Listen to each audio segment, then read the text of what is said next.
Heading लो आप लोग, second order derivative and higher order derivatives. Second order derivative and higher order derivatives.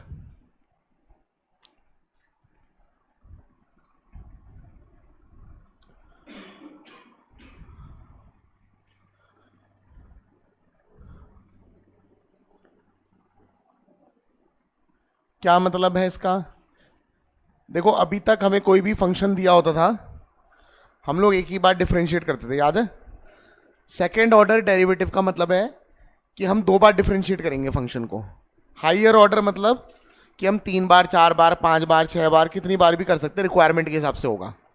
समय आगे बात, कितनी बार भी जरूरत पड़ सकती है, ठीक है, डिपेंड करेगा क्वेश्चन में क्या प्रूव करना है, क्या दिया है, ठीक है। अच्छा, जैसे कि अगर मान लो फंक्शन दे रखा है, तो फंक्शन को रिप्रेजेंट करने के लिए क्या क्या नाम होते हैं? या तो फंक्शन को y से रिप्रेजेंट करते हैं, पता है ना, या फिर हम जनरली किससे रिप्रेजेंट करते हैं? fx से रिप्रेजेंट करते हैं। समझ आ गई बात? जब हम एक बार डिफरेंशिएट करेंगे first order derivative, first order derivative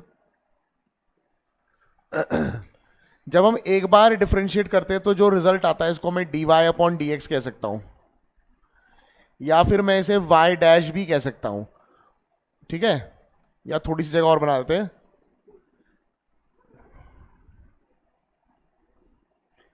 या फिर मैं इसे y1 कह सकता हूं। जब हम एक बार डिफरेंशिएट करते हैं तो हम dy अपॉन dx तो लिखते ही थे, इसके अलावा y डैश भी लिख सकते हैं उस चीज को, और y1 भी लिख सकते हैं। बताओ, इतनी बात समझ आ गई? और अगर फंक्शन दिया हुआ है fx, मतलब फंक्शन का नाम fx भी हो सकता है, तो जब हम डिफरेंशिएट करते हैं D by D x of fx करेंगे, तो इसका मतलब है fx का डिफरेंशिएशन होगा तो कोई ना कोई फंक्शन बनकर आएगा, उस फंक्शन का नाम हम f डैश एक्स रख सकते हैं। f डैश एक्स नाम है, f डैश एक्स कोई फॉर्मूला नहीं है कि इसका डिफरेंशिएशन ये हो गया, ये रिप्रेजेंट करने का तरीका है, फर्स्ट ऑर्डर डेरिवेटिव को रिप्रेजेंट करने का तरीका ये हो गया, या D Y upon D X हो गया, या y डैश हो गया, या y1 हो गया। बताओ, इतनी बात समझ आ गई? तो हम इसको लिख सकते हैं f डैश एक्स। अब अगर मैं आ जाऊं सेकेंड ऑर्डर डेरिवेटिव पे, सेकेंड ऑर्डर डेरिवेटिव देखो अब जरा, अगर मैं y को एक बार डिफरेंशिएट करूं तो क्या आता है? D Y upon D X आता है। अगर 2 बार डिफरेंशिएट करूंगा तो इसके आगे डी बाई डी एक्स लग जाएगा। बताओ, बात समझ आ गई? भाई, जब हमने यहाँ y को डिफरेंशिएट किया था तो D by D x of y आ गया था, डी बाई डी एक्स हमने लगाया था। जब हम D Y upon D X को दोबारा से डिफरेंशिएट करेंगे, डी बाई डी एक्स लगा देंगे, तो जो भी नाम बन के आएगा उसको ऐसे बोलेंगे D square Y, D square हो गया y upon D x square, D X का होल स्क्वायर नहीं लिखते, ऐसे लिखते हैं, डी एक्स स्क्वायर लिखते हैं। समझ आ गई बात? तो जो सेकंड डेरिवेटिव का नाम होगा वो हो जाएगा D square Y upon D x square, या फिर y डबल डैश, या फिर y2। ऐसे अगर थर्ड ऑर्डर डेरिवेटिव पे आए तो अब D square Y upon D x square, इसके आगे हम लगा देंगे डी बाई डी एक्स, तो ये क्या हो जाएगा? D cube Y upon D X का क्यूब, तो इसको लिख देंगे D cube Y upon D X का क्यूब, और इसको लिख देंगे वाई ट्रिपल डैश और y3। समझ में आ गई बात? ऐसे ही अगर आगे बढ़ते रहे, फोर्थ ऑर्डर डेरिवेटिव भी दिखा देता हूं, फोर्थ ऑर्डर डेरिवेटिव, इसको लिख देंगे d four y upon D x की पावर 4, या फिर y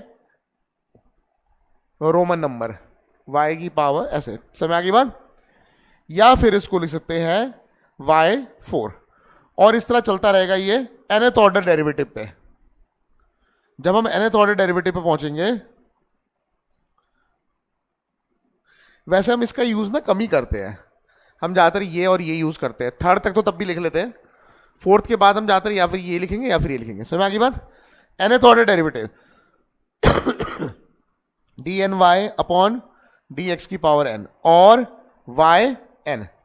समझ आ गई बात? अब आते हैं यहां पे f dash x, f double dash x, f triple dash x, और इस तरह ये चलता रहेगा f n x। समझ में आ गई बात? सबको बात समझ आ गई?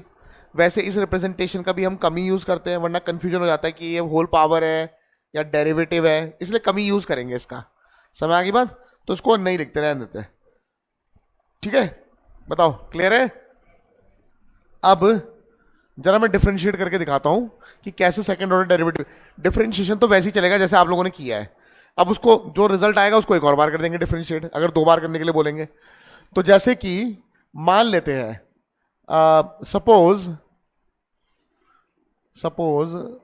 y is equal to x की पावर 3, ठीक है। मैं बोलता हूं find let's say d cube Y upon D x cube. मैंने ऐसा बोल दिया, क्या निकालो, d cube Y upon D x cube.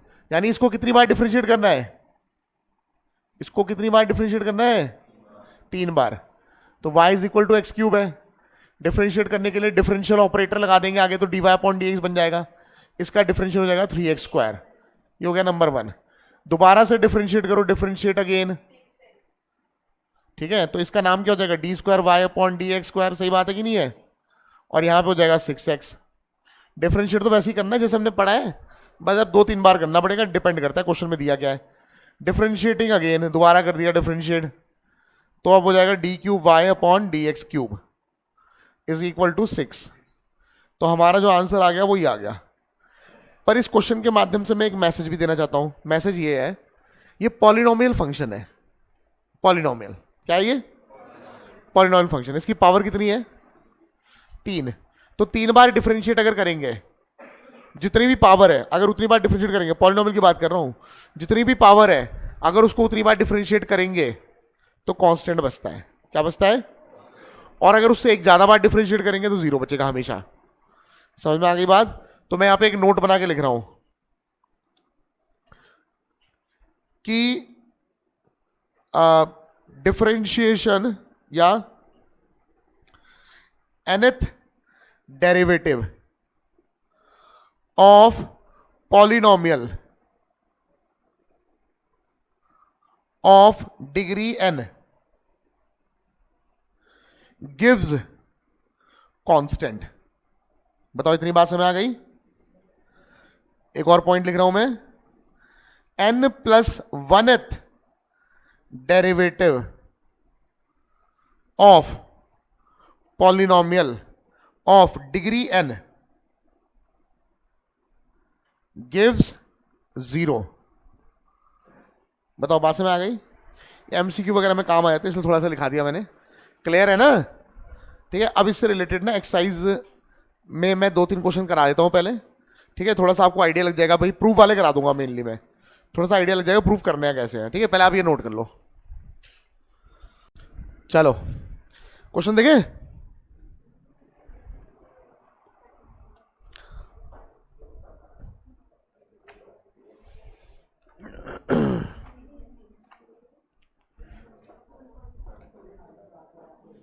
बस देखो भाई क्वेश्चन,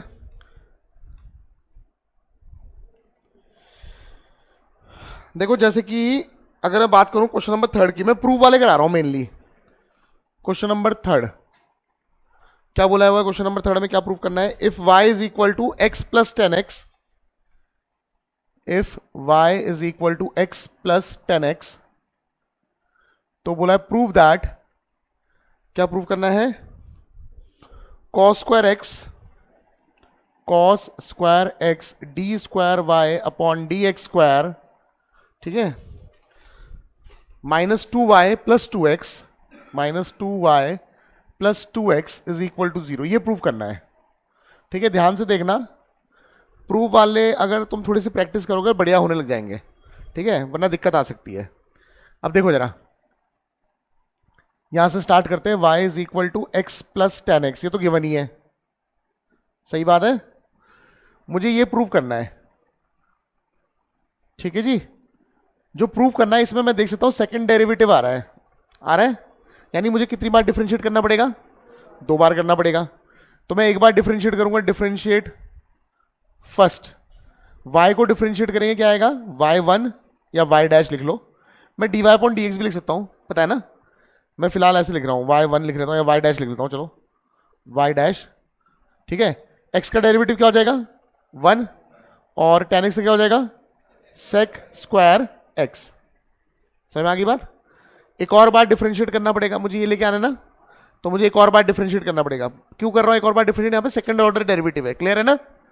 तो एक और बार डिफरेंशिएट कर देते हैं, तो डिफरेंशिएटिंग अगेन, फिर देखते हैं उसके बाद क्या एडजस्टमेंट बनती है।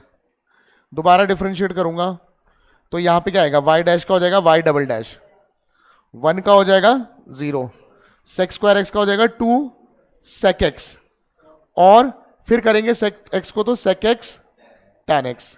बताओ जी इतनी बात समझ आ गई। देखो आधा काम तो हमारा हो गया है, वाई डबल डैश हमें लाना था, आ चुका है, 2 ये हो जाएगा sec x into sec x, क्या हो जाएगा सेक स्क्वायर एक्स, जिसको मैं लिख सकता हूं अपॉन कॉस स्क्वायर एक्स। अच्छा अपॉन कॉस स्क्वायर एक्स क्यों लिखा, क्योंकि ना यहाँ पे कॉस स्क्वायर एक्स चाहिए इसके साथ, तो सेक स्क्वायर एक्स ना लिख के मैंने लिख दिया 1 अपॉन कॉस स्क्वायर एक्स। अच्छा जो टेन एक्स बच गया, टेन एक्स की वैल्यू मैं निकाल लेता हूं, यहां से निकाल लेता हूं फ्रॉम फर्स्ट, टेन एक्स की वैल्यू मैं यहां से निकाल सकता हूं, क्योंकि आंसर में ना टेन एक्स नहीं है, अगर आप देखोगे आंसर में टेन एक्स नहीं आ रहा है, यानी टेन एक्स की वैल्यू गायब करनी पड़ेगी। बात समझ आ गई। तो मैं ऐसा कर लेता हूं फ्रॉम कहां से 1, टेन एक्स की वैल्यू निकाल लेता हूं मैं, जो कि आ जाएगी वाई माइनस एक्स, तो ये जाएगा y minus x, cos square x यहां चले जाएगा, तो जाएगा cos square x y double dash, y double dash को मैं d square Y upon D x square लिख सकता हूं, हाँ है ना, इज इक्वल टू 2 को अंदर भेज दूंगा तो 2y माइनस 2x, सबको एक तरफ ले जा लो, ये जाएगा cos square x d square Y upon D x square minus 2y plus 2x is equal to 0। ये प्रूव हो गया। समझ आ गई बात। प्रूव करने इतने आसान नहीं होते जितना तुम्हें लग रहा होगा यार बड़ा आसानी से हो गया, खुद जब करने बैठोगे तो दिक्कत आ सकती है, तो जितनी ज़्यादा प्रैक्टिस करोगे तुम्हें ना समझ में आएगा क्या करना है कैसे करना है। क्लियर है, आगे बढ़े, 2-4 क्वेश्चन और देख लेते हैं फिर तुम लोग खुद शुरू करना। तो मैं करा देता हूं क्वेश्चन नंबर 5 एक, ये देख लेते हैं। बोल रखा है y is equal to 3 cos log x plus 4 sine log x, prove that x square y two plus x y one plus y is equal to 0। ठीक है जी, देखते हैं सॉल्यूशन, देखते हैं, प्रूव करते हैं। पहले तो जो भी गिवन है इसको फर्स्ट मान लिया। हमें कितनी बार डिफरेंशिएट करना है, 2 बार, क्योंकि यहां y2 दिख रहा है, ठीक है ना, पर आंसर में y1 भी लाना है। पिछले आंसर में y1 की जरूरत नहीं थी, ठीक है, तो थोड़ा सोच समझ के करेंगे, देख लेते हैं कैसे करना है। पहले डिफरेंशिएट करो जो फर्स्ट है, डिफरेंशिएटिंग 1, इसको डिफरेंशिएट करेंगे तो आएगा y1 is equal to 3, constant है, कॉस का डिफरेंशिएशन क्या होता है माइनस साइन लॉग एक्स, लेकिन कॉस एक्स होता है, एक्स की जगह पे क्या रहा लॉग एक्स, तो डिवाइड बाय क्या आ जाएगा एक्स, फिर प्लस 4 साइन का डेरिवेटिव क्या हो जाएगा cos log x, log x को दोबारा कर देंगे तो अपॉन एक्स, इन दोनों में से एक्स कॉमन निकाल के मैं यहां भेज रहा हूं। समझ में आ गई बात। तो जगह x y one is equal to minus 3 sine log x plus 4 cos log x. अच्छा एक चीज और कर सकते हैं, पिछले क्वेश्चन में मुझे प्रूव करना था, ये प्रूव करना था, तो मैं एक काम कर सकता था, जो भी गिवन है उसको 2 बार डिफरेंशिएट करता, यहां रख देता, फिर एलएचएस को सॉल्व करता, कट पुटा के सब 0 आया था, ये भी कर सकता था मैं। भाई मैंने तो ऐसा किया नहीं, मैं करता क्या अपने आप आ गया, ठीक है। तो मैं ये भी कर सकता हूं कि मैं सेकंड ऑर्डर डेरिवेटिव निकालूं यहां रख दूं, फर्स्ट ऑर्डर डेरिवेटिव निकालूं यहां रख दूं, और वाई की वैल्यू पहले से पता है वो रख दूं, और पूरा काट कुट के क्या आ जाएगा 0 आ जाएगा। ये भी कर सकता हूं मैं, समझ आ गई बात, पर मैं ऐसे कभी करूंगा। इतना आ गया, क्लियर हो गया सबको। इसको ऐसा कर लेते, इस वाले को मान लेते सेकंड, डिफरेंशिएट करके जो रिजल्ट आया उसको एक नंबर दे दिया मैंने, ठीक है। इसको डिफरेंशिएट करता हूं, डिफरेंशिएटिंग अगेन, दोबारा से डिफरेंशिएट कर रहा हूं, यहां लगेगा प्रोडक्ट रूल, हाँ है ना। फर्स्ट फंक्शन y1 का डेरिवेटिव y2 हो जाएगा, plus y1 as it is आ जाएगा, x का डेरिवेटिव 1 हो जाएगा, समझ में आ गई बात, is equal to minus 3 sine का क्या हो जाएगा कॉस लॉग x, और लॉग x का दोबारा से कर देंगे तो अपॉन x।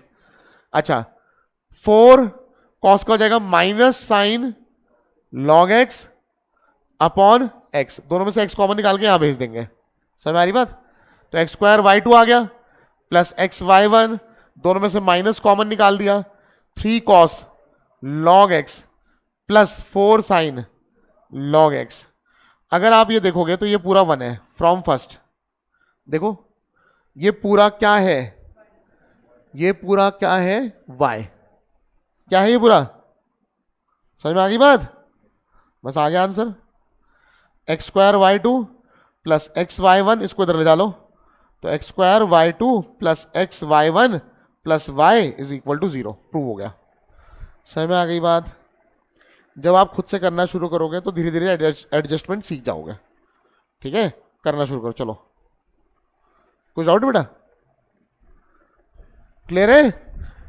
मेरी बात सुनो, जो पुरानी एक्सरसाइज है ना, उसको तो आप थोड़े बहुत क्वेश्चन तो करते रहना, लेकिन इस एक्सरसाइज को आज ही कर लेना। ठीक है, आज ही इस एक्सरसाइज के क्वेश्चन करो। ठीक है, जैसे अगर जितने भी क्वेश्चन है कम से कम ऑल्टरनेट करके पहले खत्म कर दो, फिर बचे हुए बीच के कर लेना। क्लियर है? पर इसे आज कर लेना वरना दिक्कत आएगी। ठीक है, चलो करो करो, शाबाश।